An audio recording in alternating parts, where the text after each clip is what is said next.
Hello, this is Brian J, and I'm talking about Demetrius Andrade, him winning the vacant WBO middleweight belt against this guy named Walter, an unknown African fighter. And yeah, Demetrius Andrade is now a 3-time world champion in his second weight class in 2 different weight classes, and nobody cares. And that's the sad part. Like, nobody cares. I mean, that crowd at TD... the TD Arena, whatever you want to call it, in Boston, it was not a big crowd. It was a very small crowd. There was a lot of empty seats. Like, I'll be shocked if there was like 3,000 people in that crowd. Maybe it was 3,000, a little more, a little less, but I mean, it was just so many empty seats, so empty.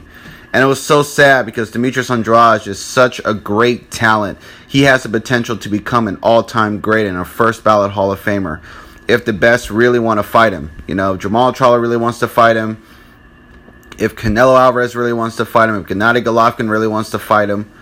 You know, Golovkin is trying to chase after Billy Ho Sanders, but Billy Ho has never wanted to fight Golovkin. He's been ducking Billy Ho for 2 years now.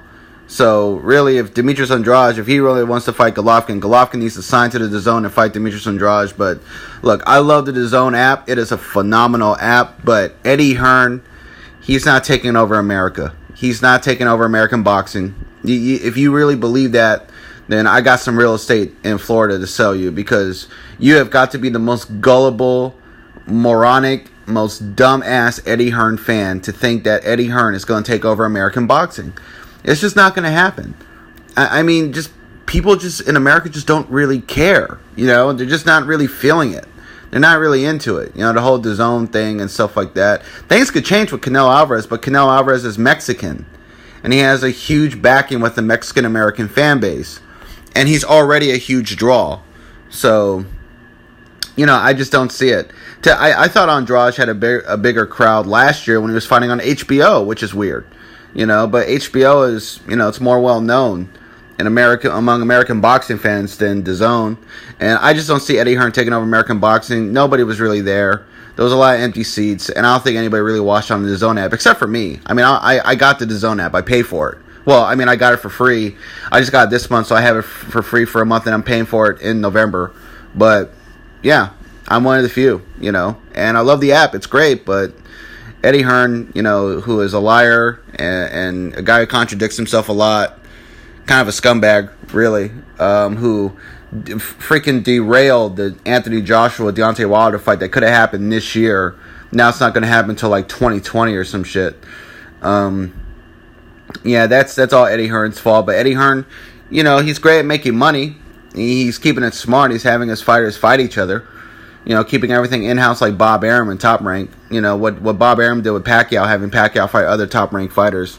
But, yeah, man, this is his own thing. I don't think it's taking over American boxing. I don't think Eddie Hearn's taking over American boxing. American boxing is mostly owned by Al Heyman, PBC, Top Rank, and Golden Boy Promotions. That's it. But congratulations to Demetrius Andrade. He is a really, really good fighter with a lot of great talent.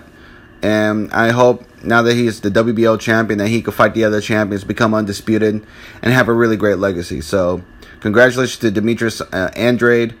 And shout out to him.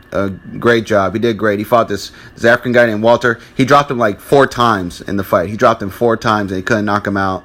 And won a full 12 rounds, but Andrade won by unanimous decisions. He won all 12 rounds as far as I'm concerned. And he got 4 knockdowns. So it was a dominant performance. And congratulations to Demetrius Andrade. And I look forward to seeing him fight next year. I hope he fights Danny Jacobs, the winner of the Danny Jacobs Sergey fight that's happening next Saturday. And he hopefully will end up fighting either Canelo or Golovkin sometime next year, or I guess early 2020, you know. So shout out to the LDBC, everybody that watches my channel, subscribe.